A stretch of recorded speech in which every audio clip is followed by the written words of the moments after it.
The Russian Defense Ministry has called the presence of the U.S. Air Force in Syria illegal. An American F-22 fighter actively prevented the Russian pair of Su-25 attack aircraft from carrying out a combat mission to destroy the Daesh stronghold in the suburbs of the city of Mayadin in the airspace over the western bank of the Euphrates River on November 23. The F-22 aircraft fired off heat flares and released brake shields with permanent maneuvering, imitating an air battle, Major-General Igor Konash, the Russian Defense Ministry's spokesperson, said on Saturday.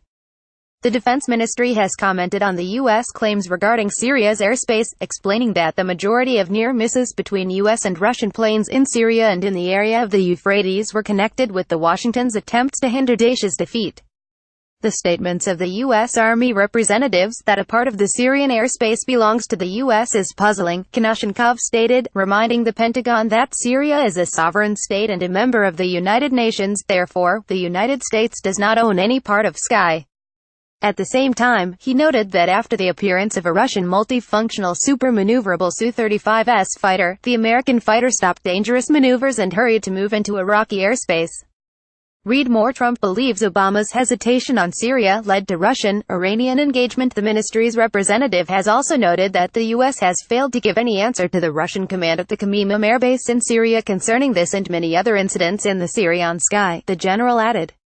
U.S.-Russia possible collision in Syrian sky. The statement was made in the wake of the New York Times newspaper's Friday's report, citing U.S. commanders as expressing their concern over a possible collision between Russian and U.S. warplanes over Syria, which might take place because of alleged violations of the de-escalation deal by the Russian side a dozen times a day since the agreement had come into force.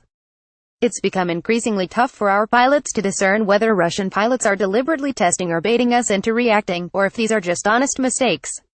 The greatest concern is that we could shoot down a Russian aircraft because its actions are seen as a threat to our air or ground forces, Lieutenant Col. Damien Picard was quoted as saying by the media. Col. Jeff Hogan, deputy commander of the Air Operations Center at the Qatar base, told the newspaper that he had daily phone calls with Chief of the Russian General Staff Valery Gerasimov, but because of occasional misunderstandings, he had to make additional calls. According to the newspaper, the military explained Moscow's actions by the desire to entrench the positions of the Syrian army and cement its territorial acquisitions ahead of the peace talks aimed at ending the 7-year war. Read more. U.S. assess Russia as a guarantor of Syrian camp humanitarian aid delivery. The report was made in the wake of Putin's Wednesday's announcement, saying that the Daesh terrorist group banned in Russia had been completely defeated on both banks of the Euphrates River in Syria, following a similar Gerasimov statement on the same day, declaring that the remaining terrorists had been defeated in Deir ez-Zor. U.S.-Russia deconfliction deal. The United States and Russia signed a bilateral memorandum of understanding to ensure flight safety during combat missions over Syria in October 2015, specifying that the deconfliction would be implemented in different ways, with the help of separate telephone lines for air and ground deconfliction, as well as face-to-face meetings.